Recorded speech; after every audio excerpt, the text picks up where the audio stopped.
Sveiki, krepšinio gerbėjai, pradedame tiesioginę transliaciją iš Garliavos. Pirmasis ginčo kamuolys. Taikė Paulius Semaška, čia perimtas kamuolys. Dviese prieš vieną, Tarvydas iš po krepšio. Metė kamuolį Tarvydas.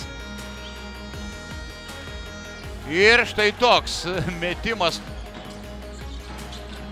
Atsimenu Gintarą Šerkšną, jo tėvą. Užtvara Domarko, įsiveržė į baudos aikštelę, Dominikas nusimeta kamuolį.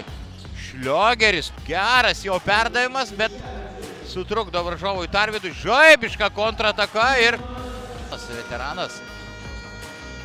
Tarvydas čia pacentravo ir prieš Tarvydą nuolat dvigubinama gynyba. Du žmonės, Šerkšnas simeta kamuolį ir 3 taškai. Mačio pusėje Omega pirmavo daugiausiai 6 taškais, Stekas priekį buvo 2 taškais. Imituota buvo nugarinė užtvara, Domarkas į dešinę pusę LKF vadovų. Tai Juškevičius nugvelbė kamuolį iš varžovų vidury baltos dienos, pabėga.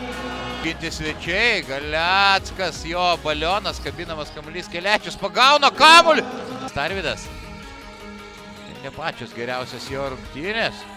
Svečių gretose su tais pačiais 14 taškų įmetamas kamuolys Tarvydui 2+1.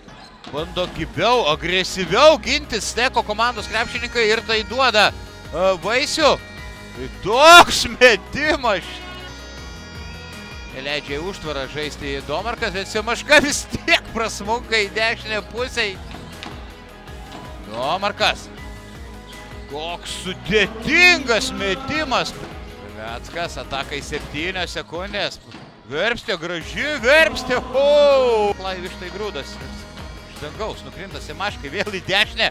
Ir vėl arti tikslo buvo Semaška. Veckas Domarkui.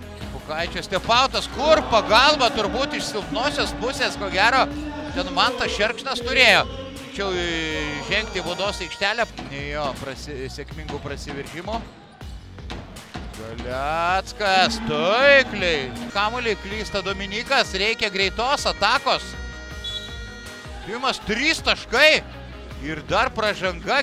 Greičiau, Semaška vėl veršis turbūt į dešinę. Taip, kurgi ne, į dešinę. Semaška.